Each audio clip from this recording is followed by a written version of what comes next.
வணக்கம். வணக் சிலப்பதிகாரத்தினுடைய வஞ்சிக்காண்டம், மூன்றாவது காண்டம் வஞ்சிக்காண்டம். அதுல இரண்டாவது காதை காட்சி காதையில இருக்கோம் நம்ம இப்போ. இதுக்கு முன்னாடி நம்ம குன்றக்குறவை பார்த்தோம். அதுல மலை மக்கள் இப்படி அங்க பார்த்த காட்சியே, அவங்க அந்த காட்சியை பார்த்தாங்க. கண்ணகி தன்னுடைய கணவனோடு சென்று சேர்ந்த வானகம் சென்று சேர்ந்த காட்சியை இவர்கள் பார்த்தார்கள். அதற்கு பிறகு அவளை தெய்வமாக, இந்த சிறுகுடிக்கு அவள் தெய்வமாக இருக்கட்டும் என்று சொல்லி அவளை தெய்வமாக வாழ்த்தி பாடி, ஒரு தலைவி தன்னுடைய காதலனோடு அவள் சேர வேண்டும் என்றால் அதற்கு வேலையினை அழைத்து வெறியாட்டுகின்ற வேலனோடு சேர்த்து கண்ணகியும் பரவி பாடிய பாடல்கள் குன்றக்குறவையினுடைய நீத பாடல்களாக இருந்தது. இப்ப அடுத்தது, இந்த மலைப்புற மக்கள் இருக்கக்கூடிய இடத்திற்கு சேர மன்னன் வருகிறான். சேரன் தன்னுடைய பரிவாரத்தோடு தன்னுடைய அரசியோடையும் எப்படியும் ஒரு வருஷத்துல ஒரு தடவை ஒரு வெக்கேஷன் போற மாதிரி மன்னன் தன்னுடைய பெரிய படையோடு, பெரிய தன்னுடைய படைனா இங்க தன்னுடைய பரிவாரங்களோடு, பரிவார படைகளோடு இந்த குன்றத்துல தங்குவதற்காக வரும் பொழுது, அந்த மன்னனை பார்த்து அவர்கள் அந்த கப்பம் எல்லாம் கட்டுவாங்க இல்லையா, எல்லா அந்த மன்னனுக்கு பரிசு பொருள்கள் எல்லாம் கொடுத்து வழங்கி அவனை வணங்கி, இந்த மாதிரி ஒரு அரிய காட்சியை நாங்க பார்த்தோம். இந்த மாதிரி ஒரு காட்சியை நாங்க இவருக்கு பார்த்ததே கிடையாது. இப்படி ஒரு காட்சியை எங்களுடைய குன்றத்துல நாங்க பார்த்தோம் அப்படின்னு சொல்லும் பொழுது, மன்னனுடைய கூடவே வந்த சீத்தலை சாத்தனார் இதை பற்றிய தகவல்கள் எனக்கு ஃபுல்லாவே தெரியும், எனக்கு முழுசாகவே இதனுடைய பின்னணி என்னன்னு தெரியும், அந்த பெண் நின்றதும் அழுது கொண்டு சென்றதுமான இந்த கதைகள் எனக்கு தெரியும் அப்படின்னு சொல்லி அவர் மதுரையில நடந்ததை அப்படியே சொல்றாரு.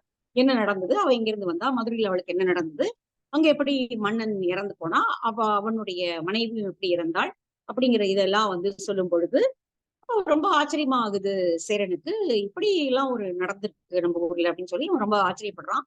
தன்னுடைய மனைவி கிட்ட கேட்கிறான், கூடவே வந்திருக்க தன்னுடைய மனைவி கிட்ட கேட்கிறான், இந்த ரெண்டு பெண்கள்ல அரசி உயிர் துறந்தாளே அந்த அரசி கணவனை தேடி இங்கு குன்றத்தில் கணவனோடு சென்றாலே, இந்த ரெண்டு பேர்ல யார சிறந்தவன் நீ நினைக்கிற அப்படின்னு சொல்லி கேட்கும் பொழுது, சேர அரசி சொல்றாங்க, கணவனோடு இறந்து தன்னுடைய உயிரோடு தேடி கணவனுடைய உயிரை தேடி கண்டுபிடித்து கொண்டு போன அரசியினுடைய புகழ் இருக்கட்டும், ஆனால் நம்முடைய நாட்டுக்கு வந்தாள் இல்லையா, அவளை நம்ம கடவுளாக வழிபடணும், அவளுக்கு நம்ம மரியாதை செய்யணும் அப்படின்னு சொல்லும் பொழுது, அப்போ இங்க என்ன பண்ணலாம் அப்படின்னு திரும்பிய தகவல்களை என்ன மாதிரி செய்யலாம் அப்படின்னு அரசனுடைய தன்னுடைய சபையை கேட்கிறான். அப்போ நம்ம பொதிய மலையில கல்லெடுத்து காவிரியில் நீராட்டியும் ஒரு சிலை செய்யலாம். ஆனால் இமயத்துல கல்லெடுத்து கங்கையில நீராட்டி இந்த பத்தினி தெய்வத்துக்கு சிலை செய்வது, கடவுள் வழிபடுவதுதான் மிகச்சிறப்பான ஒன்றாகும் அப்படின்னு சொல்லி எல்லாரும் சொல்லும் பொழுது, சரி அடுத்தது நம்ம அங்க போய் கல் எடுத்து வரலாம் அப்படின்னு சொல்லி அவங்க முடிவு செய்யறாங்க. அடுத்த காட்சியா நம்ம பார்க்க போறது அதாவது காட்சி காதை ஃபுல்லா இந்த தகவல்கள் தான் வருது. அடுத்தது கால்கோள் காதை. கால்கோள் காதையில் தான் அவன் போய் இமயத்துல இருந்து போய் அந்த கல் எடுத்துட்டு பத்தினி தெய்வத்துக்கு சிலை செய்வதாக அடுத்து வரக்கூடிய காதையை நம்ம பார்க்கிறோம். இந்த காட்சி காதையில வரக்கூடிய விவரணைகள் இவை அத்தனையும் தான். அப்ப ஒரு முதல் பகுதி அந்த குன்ற மக்கள் பாக்குற ஒரு காட்சியும், அவர்களை எந்த மாதிரியான திரைப்பொருட்களை எல்லாம் கொடுத்து அவர்கள் மன்னனை வணங்கினார்கள் அப்படிங்கிறதும், அடுத்து மன்னனுக்கு இந்த கதையை சீத்தலை சாத்தனார் சொல்வதும் அப்படிங்கிறதுதான் இந்த பகுதியில வருது.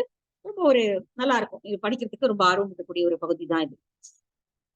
இளவந்தி வெள்ளி மாடத்தில் தன் தேவி இளங்கோ வேண்மாளுடன் இருந்த செங்குட்டுவன் மலை வளம் காண சுற்றத்தோடு பெயர்கள். ஏன்னா மன்னன் கிளம்பி போறான்னா அவன் சாதாரணமா அவன் மட்டும் தனியா போக முடியாது, அவனோட பெரிய படையே பரிவாரங்களே பின்னாடி பெருசா போகும். அது மாதிரி அவங்க பெரிய படை பெரிய பரிவாரங்களோடு அவன் கிளம்பி போகிறான். மானீர் வேலி கடம்பு எரிந்து இமயத்து வானவர் மருள மலைவில் பூட்டிய வானவர் தோன்றல் வாய்வாழ் போதை விளங்கு இளவந்தி வெள்ளி மாடத்து இளங்கோ வேண்மாளுடன் இருந்தருளி துஞ்சாமுழவின் அருவி ஒலிக்கும் மஞ்சு சூழ் சோலை மலை காண்குவம் என பைந்தொடி ஆயமோடு பரந்தொருங்கு ஈண்டி வஞ்சி முற்றம் நீங்கி செல்வோன்.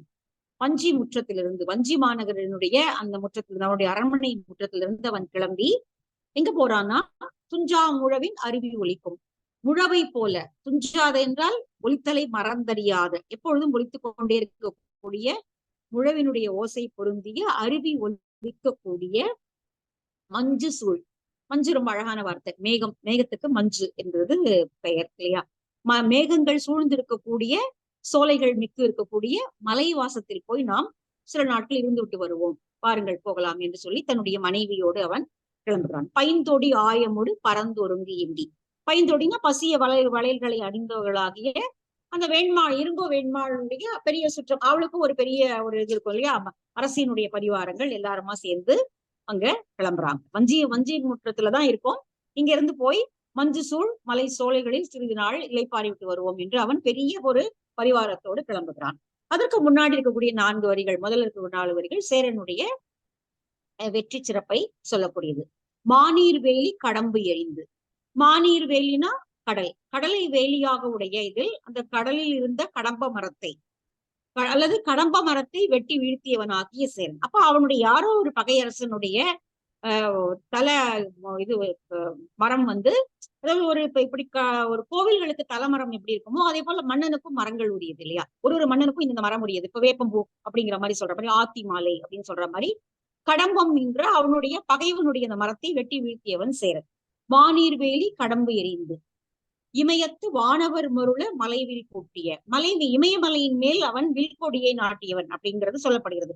முன்னாடி அவனுடைய மூதாதையர்கள் யாராவது அதை செய்திருக்கலாம்.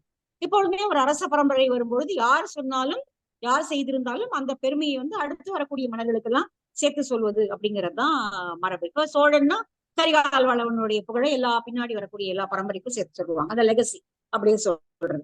அப்போ மலைவில் கூட்டிய வானவர் தோன்றல் வாய் வாழ் கோதை. மிக ஒளி பொருந்திய வெற்றி தரக்கூடிய வாளினை கையில் ஏந்தி இருப்பவனாகிய சேர மன்னன். விலங்கு இளவந்தி வெள்ளி மாடத்து. அவனுடைய ஊர்ல வஞ்சி மாநகரத்துல இருக்கக்கூடிய அவனுடைய அரண்மனையிலிருந்து கிளம்பி, இளவந்தினா தடாகம், அத அவனுடைய அரண்மனை முற்றத்துல நிறைய தடாகங்கள் போட்டு மிக அழகாக அமைக்கப்பட்டிருக்கக்கூடிய அவனுடைய அரண்மனை. அந்த அரண்மனையிலிருந்து இப்ப அவர்கள் கிளம்பி மலை சூழ்ந்திருக்கக்கூடிய அந்த குன்றத்திற்கு செல்லுகிறார்கள். இளங்கோ வேண்மாளுடன், அவனுடைய மனைவியாகி இளங்கோ வேண்மாளுடன் மிகப்பெரிய ஒரு பரிவாரத்தை அழைத்துக் கொண்டு அவன் மலை நாட்டுக்கு செல்கிறான். அதான் முதல்ல வர காட்சி. அடுத்தது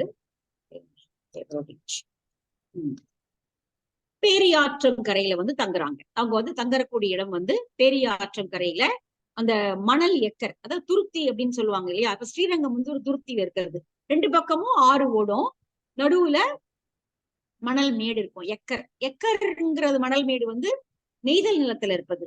நெய்தல் நிலத்துல மணல் மேடு இருந்தா அதுக்கு எக்கர் அப்படின்னு பேரு. இங்க துருத்தி அப்படின்னா பெரிய ஆறு ஓடும் பொழுது ஒரு பக்கத்துல அப்படி வளைச்சு அப்படி ஓடும். அப்ப நடுவில் இருக்கக்கூடிய அந்த மணல் திட்டு அந்த இடம் வந்து துருத்தி அப்படிங்கிற பேர். அங்க போய் முதல்ல அவங்க கூடாரம் அடிக்கிறாங்க.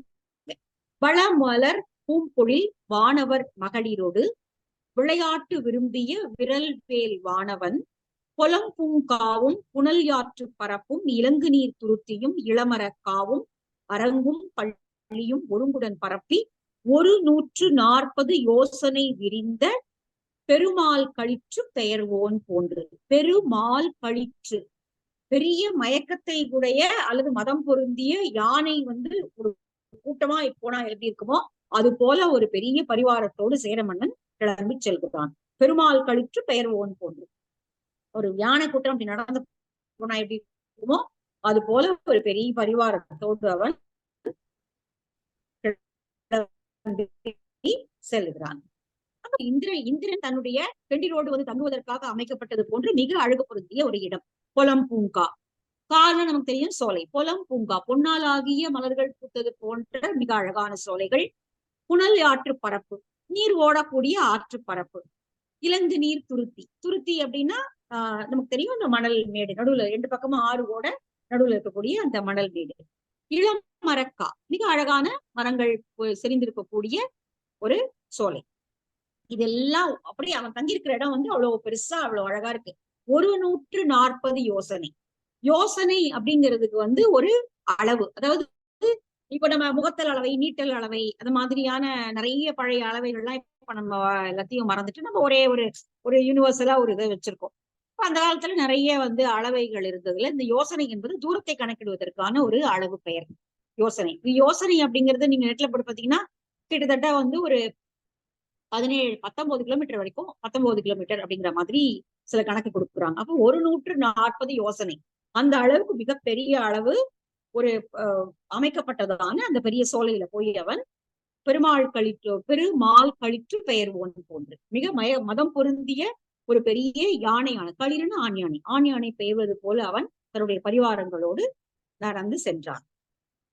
கோங்கம் வேங்கை தூங்குனர் கொன்றை நாகம் திலகம் நறுங்கால் ஆரம் உதிர்பூம் பரப்பின் ஒழுகு புனல் ஒளித்து மதுகரம் நிமிரோடு வண்டு இனம் பாட நெடியோன் மார்பில் ஆரம் போன்று பெருமலை விளங்கிய பேரியாற்று அடைகரை இடுமணல் எக்கர் இயைந்து ஒருங்கு இருப்ப.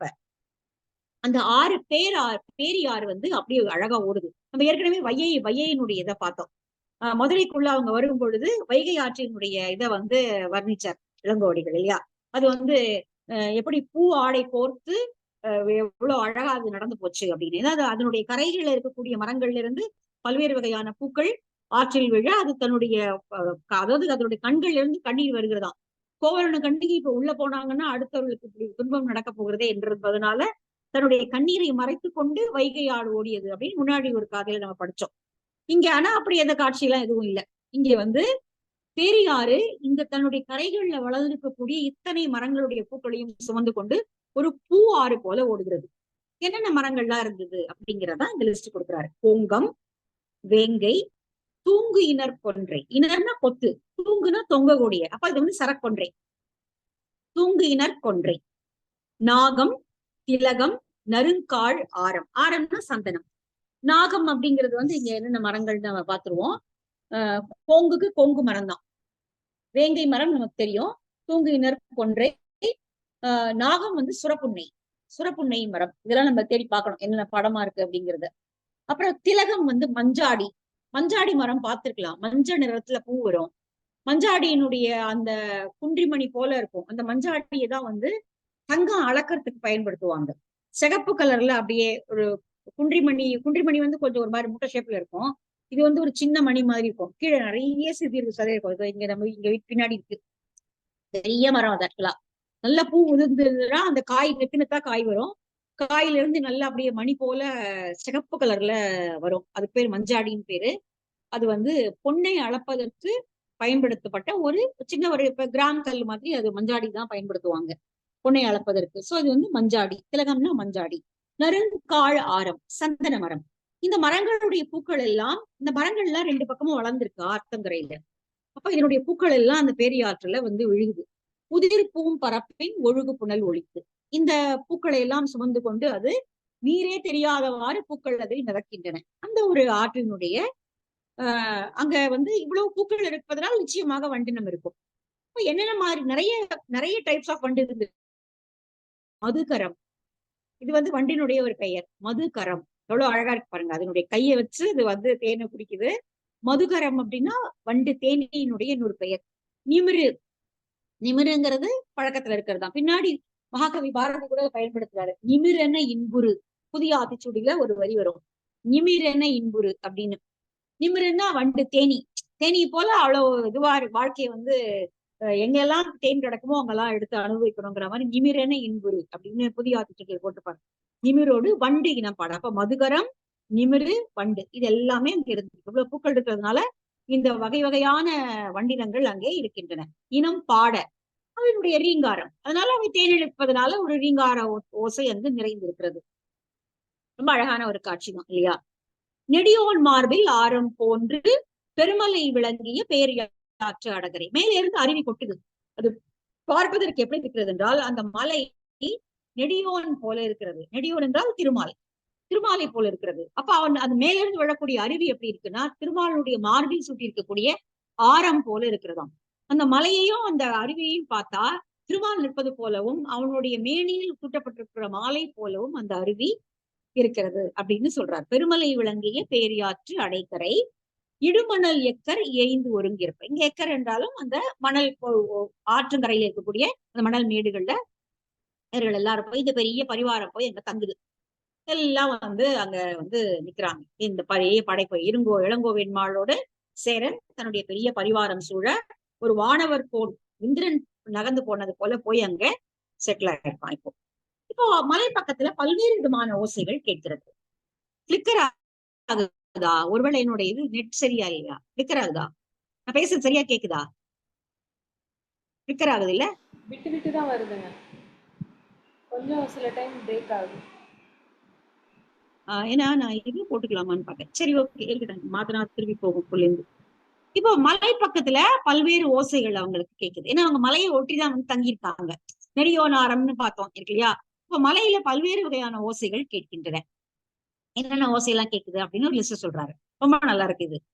குன்றக்குறவையோடு பொடிச்சியர் பாடலும், வென்றிச் செவ்வேள் வேலன் பாணியும், தினைக்குறு வள்ளையும் புணர்த்து எழு விழியும், நரவுக்கண் உடைத்த புறவர் ஓதையும், பறையிசை அருவி பயம்கெழு ஓதையும், புவியோடு பொருவும் புகர்முக ஓதையும், கலிகெழு மீமிசை சேனோன் ஓதையும், பயம்பில் வீழ் யானை பாகர் ஓதையும், இயங்கு படை அரவமோடு யாங்கனும் ஒலிப்ப. இயங்கு படை அரவமோடு, அரவம்னா சத்தம். தெலுங்குல வந்து தமிழுக்கு அரவம் தான் பேரு. தெலுங்காரங்க தமிழ் அரவம்னு சொல்லுவாங்க. அரவம்னா கிளியரான வார்த்தைகள் விழாம அப்படியே சத்தமா கேட்கறது. அதனால அதுக்கு அரவம்னு பேரு. ஆனா நம்ம சுந்தர தெலுங்குன்னு சொல்றோம். எப்படி?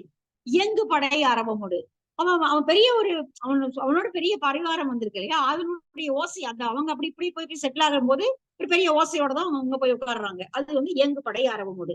இவன் கூட வந்திருக்கக்கூடியவர்கள் எழுப்புகின்ற ஓசை ஒரு பக்கம் இருக்கிறது.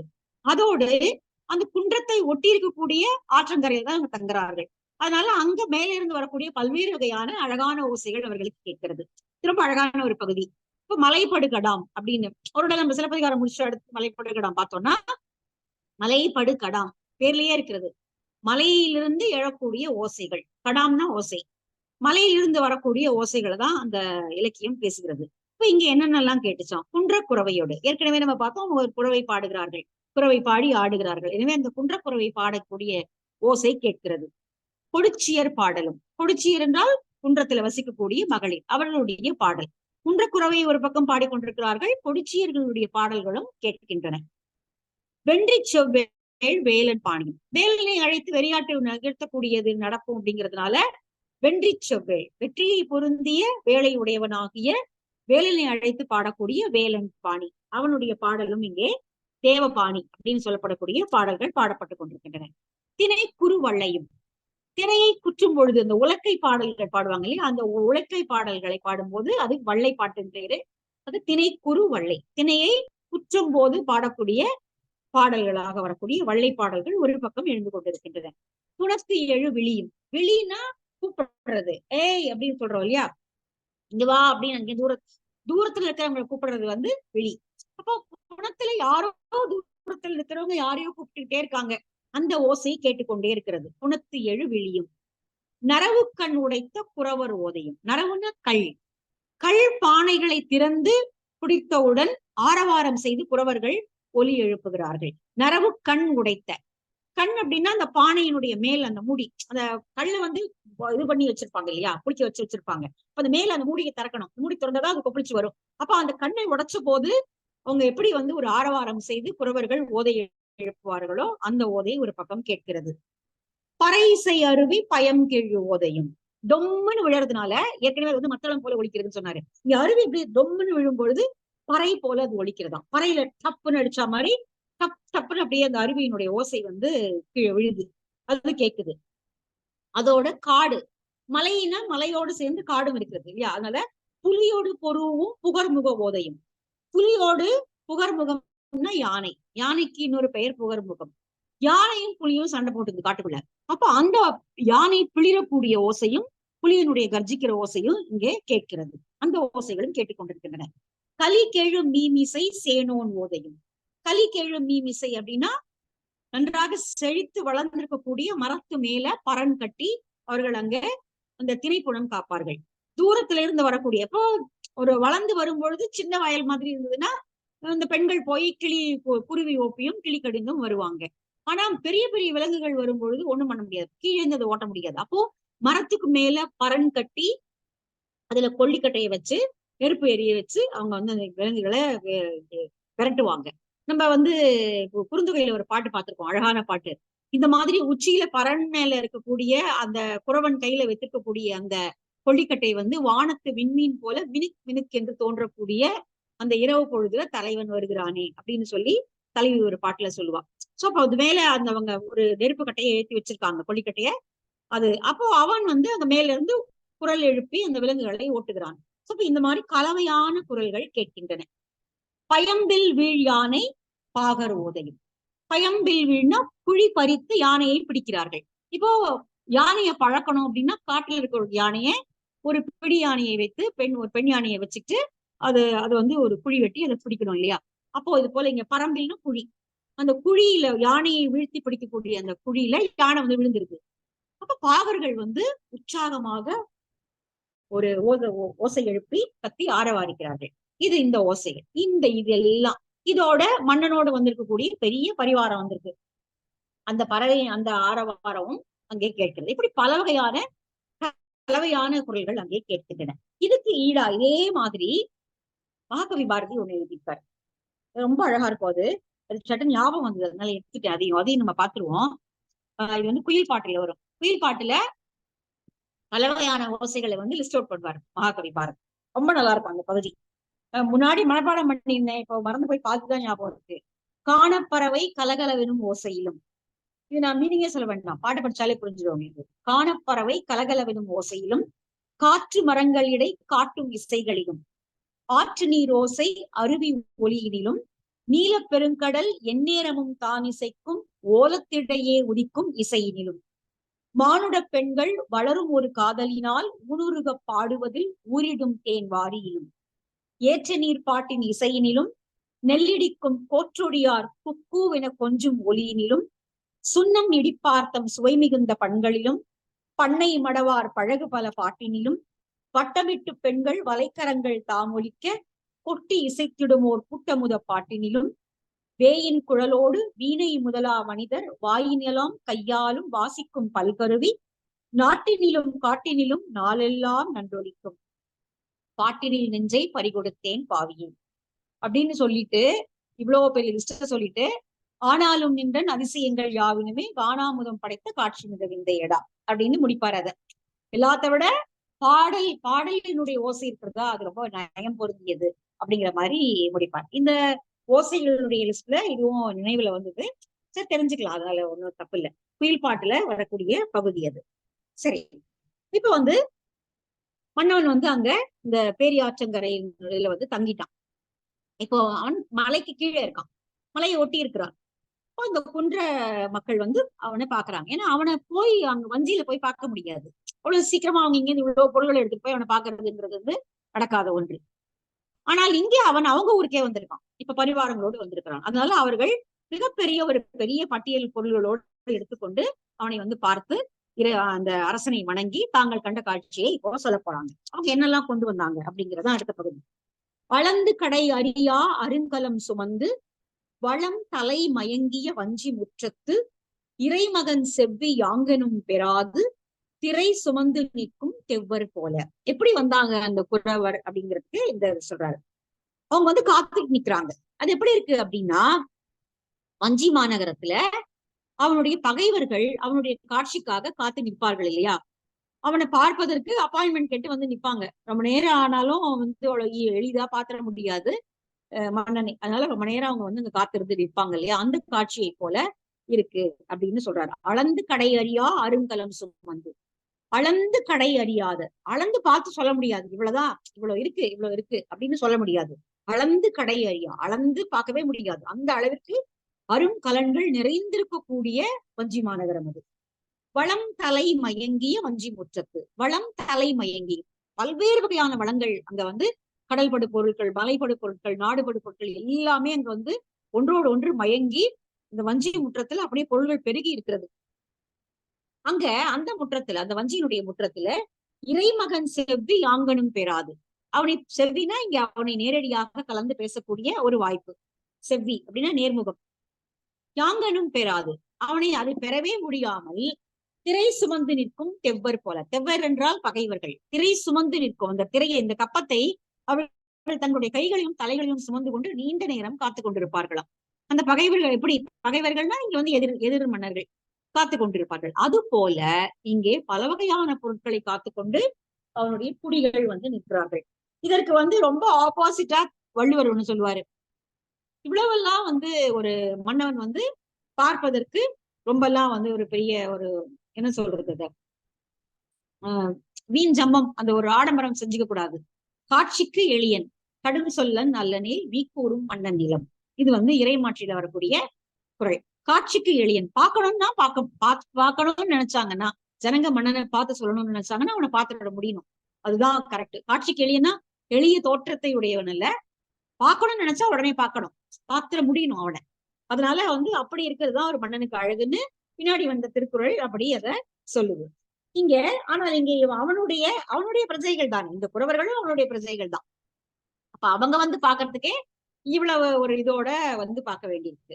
இப்ப அவங்க நிறைய பொருள்களை அவனுக்கு கொடுக்கறதுக்காக எடுத்துட்டு வந்திருக்காங்க. என்னென்ன பொருள்கள் அப்படிங்கறதுதான் அடுத்து வரக்கூடிய கிட்டத்தட்ட ஒரு 20 வரியும் இந்த லிஸ்ட் தான் வருது. யானை வெண்கோடு தந்தம் நமக்கு தெரியும். அகிலின் குப்பை, குப்பை அப்படிங்கிறது ஒரு பாசிட்டிவான நேர்மறையான வார்த்தை. குவிந்திருப்பது குப்பை. இன்னைக்கு நம்ம குப்பையை வந்து அழுக்கு அதெல்லாம் தான் வந்து நம்ம கழிச்சு கட்டின பொருள் எல்லாம் நம்ம குப்பைன்னு சொல்றோம். தமிழ்ல குப்பை அப்படிங்கிறது வந்து குவியல், நல்ல பொருள்களுடைய குவியலும் குப்பைன்னு தான் சொல்லப்பட்டிருக்கு. இப்போ அகிலின் குப்பை, அகில் மரம், வாசனை தரக்கூடிய அகில் மரத்தினுடைய அந்த குவியல், நிறைய அந்த கட்டைகளை எடுத்துட்டு வந்திருப்பாங்க. மான் மயிர் கவரி, மானினுடைய மயிரால் செய்யப்பட்ட கவரி, கவரிகள்னா வீசக்கூடிய கவரி, அதையும் எடுத்துட்டு வந்திருப்பாங்க. மதுவின் குடங்களும், நிறைய மது குன்றத்துல இருக்கிறதுனால நிறைய மது அவர்கள் உற்பத்தி செய்வார்கள். அந்த மதுவை குடமாக கொண்டு வந்திருக்கிறார்கள். சந்தன குறையும், சந்தன குறைனா சந்தன மரத்தை வெட்டி அந்த வெட்டி எடுக்கப்பட்ட அந்த மரத்துண்டுகள், அதான் சந்தன குறை. சிந்துர கட்டியும் அதுவும் வந்து ஒரு வாசனை திரவியம் தான். சிந்துர கட்டி அதையும் எடுத்துக்கொண்டு வருகிறார்கள். அஞ்சன திரளும், அஞ்சன்னா மையே வந்து எனக்கு குன்றத்துல இருக்கிறதுனால இயற்கை படுபொருள்களால செய்யப்பட்ட மை, இந்த கண்ணுக்கு வைத்துக் கொள்ளக்கூடிய மையை எடுத்து கொண்டு வருகிறார்கள். அணி அரிதாரம், போட்டுக்கொள்ளக்கூடிய நிறைய மணி வகைகளை கொண்டு வருகிறார்கள். ஏலவல்லி, ஏலக்கொடி, கொடியில வரக்கூடிய ஏலக்காய்களை கொண்டு வருகிறார்கள். இருங்கரி வள்ளி, கரினா மிளகு கொடிகளை எடுத்துக்கொண்டு வருகிறார்கள். இங்க ஏலக்காய் மிளகு எல்லாத்தையும் எடுத்துக்கொண்டு வராங்க. பூவை நூறும் கொழுங்கொடி கவலையும், பூவை அப்படின்னா பல்வேறு வகையான தானியங்கள் அல்லது பூவை கொடி, பூவை கிழங்கு அப்படின்னு சொல்லக்கூடியது அப்படின்னு ஒரு பொருள் இருக்கிறது. பூவை கிழங்கு அதையும் எடுத்துட்டு வராங்க. அடுத்தது கொழுங்கொடி கவலை கொடியிலிருந்து வரக்கூடிய அந்த கிழங்குகளை எடுத்துக்கொண்டு வருகிறார்கள். தெங்கின் பழம், தேங்காய். தேமாங்கனி, பைங்கொடி படலை, பழவின் பழங்களும், பலாமரத்தினுடைய பழங்கள். படலைங்கிறது வந்து அதுவும் ஒரு கொடி வகைதான். படலை வந்து பச்சிலை மாதிரியான ஒரு கொடி அப்படிங்கிறாங்க. அதோடு மாலையாக கட்டி கொள்ளக்கூடிய ஒரு பசிய இலை அப்படின்னு சொல்றாங்க. அந்த பொருளும் இதுக்கு இருக்கு. பைங்கொடி படலையும் பலவின் பழங்களும் காயமும் கரும்பும் பூமொழி கொடியும். காயம் அப்படின்னா வந்து ஒரு நிமிஷம், காயத்துக்கு இங்க பார்த்தனே, காயம்னா வெள்ளை பூண்டு. நான் வந்து முதல்ல பெருங்காயம் நினைச்சேன். ஆனா பெருங்காயம் வந்து நம்ம ஊரோடது கிடையாது. நம்ம ஊருடைய மரத்துல இருந்து வர பிசின்ல இல்ல. அது வந்து பெரும்பாலும் இப்போ போனா அது பாகிஸ்தான், ஆப்கானிஸ்தான் அங்கே இருந்துதான் வந்து. ஆனா இப்போ உற்பத்தி பண்றாங்கன்னு சொல்றாங்க இந்தியாவிலுமே. ஒரு மரத்தினுடைய பிசின் தானே அது. அதுல அந்த பிசினை எடுத்து கோதுமாவோட சேர்த்து அரைச்சுதான் பெருங்காயம் நமக்கு வருது. நம்ம முதல்ல இந்த காயம்னு பார்த்தோன்னே பெருங்காயம் நினைச்சேன். ஆனா இது வந்து வெள்ளை பூண்டுக்கு காயம்னு ஒரு பேர் இருக்கு. காயமும் கரும்பும் பூமலி கொடியும் கொழுந்தாள் கமுகின் செழும் குலைத்தாரும். குலைத்தாருன்னா வாழைப்பழ தாரிகளை கொண்டு வராங்க. அதோடு கமுகு, பாக்கு மட்டைகள், பாக்குகளை எடுத்துட்டு வராங்க. பெரும் குலை வாழையின் இருங்கழித்தாரும், பெரிய வாழை மரங்களிலிருந்து வரக்கூடிய குலைத்தாறுகளையும் எடுத்துக்கொண்டு வருகிறார்கள். ஆளியின் அணங்கும், ஆளினா சிங்கம், சிங்கத்தினுடைய குட்டி. ஆமா, ஆளினே இருக்கு, ஆளினே கொடுக்குறாரு.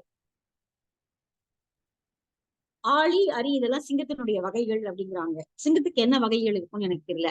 சிங்கமே முதல்ல தமிழ்நாட்டு காட்டுல கிடையாது. சிங்கமே நம்ம ஊர்லயே கிடையவே கிடையாது இல்லையா? ஆனா எல்லாத்துலயும் சிங்கம் வருது.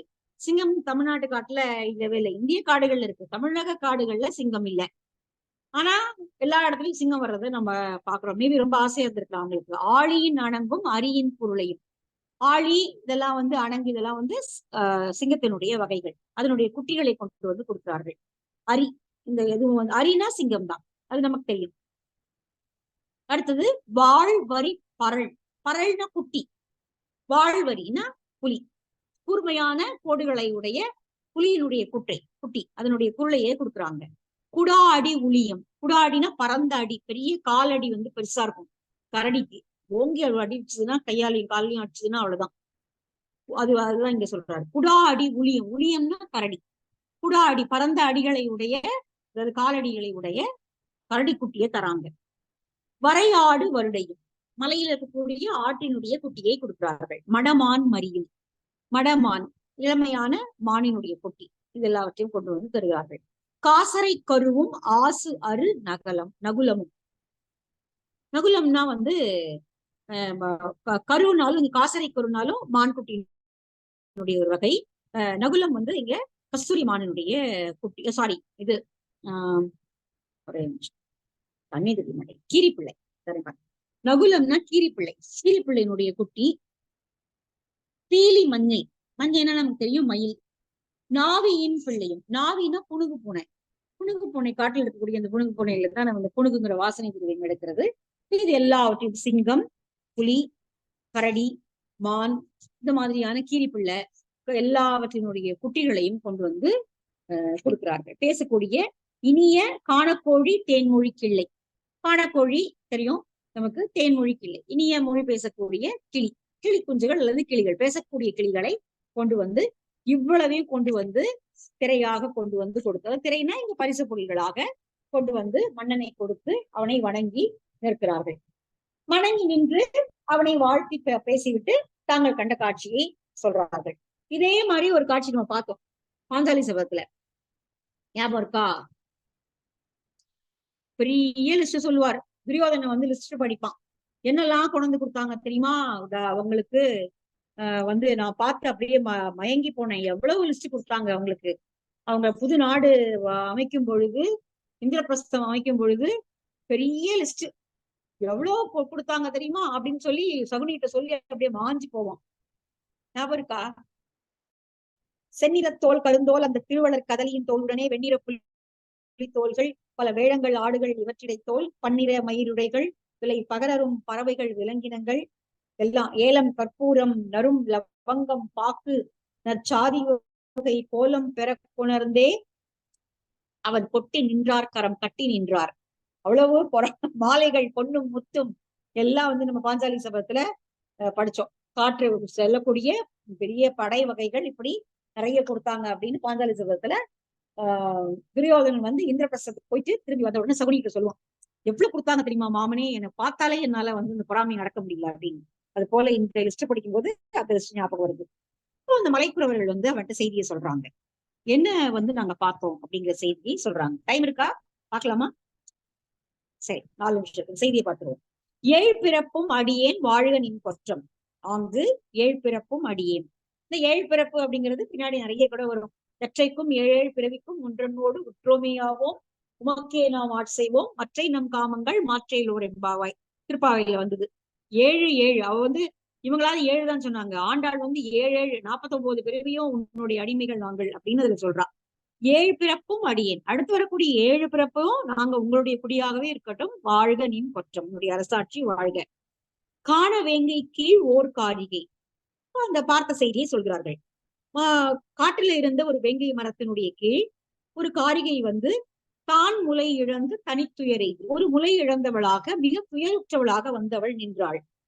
வானவர் போற்ற மண்ணோடும் கூடி, மண் என்றால் இங்கே அவருடைய கணவன், வானவர் போற்றும்படியாக அவனுடைய நிலை பெற்ற அவனுடைய கணவனோடும் கூடி வானவர் போற்ற வானகம் பெற்றவள். திரும்பி வானவர்கள் எல்லாம் பூமாரி பொழி அவள் வானலோகத்தை சென்று அடைந்தாள். எந்த நாட்டாள்கொள் யார் மகள் கொல்லு, அவள் யார், எந்த ஊர்ல இருந்து வந்தா, அவள் யார் பெற்ற பெண் என்று எதுவுமே எங்களுக்கு தெரியல. நின்னாட்டு யாங்கள் நினைப்பினும் அறியேன் பல் 100,000 ஆண்டு வாழிய, அவள் யாருன்னே தெரியல எங்களுக்கு, யாருடைய மகள் என்றோ அல்லது எந்த நாட்டிலிருந்து வந்தாள் என்பதோ எங்களுக்கு தெரியல. உன்னுடைய நாட்டை சார்ந்தவர்களாகி எங்களுக்கு வேற எந்த விஷயமும் இதுல புலப்படல. பல் 100,000 ஆண்டு வாழிய, எப்பவுமே ஒரு தலைவனையோ அல்லது பெரியவர்களை வாழ்த்தும் பொழுது செய்தியை சொல்லிட்டு மீண்டும் அவர்களை வாழ்த்தி முடிப்பது என்பது மரபு.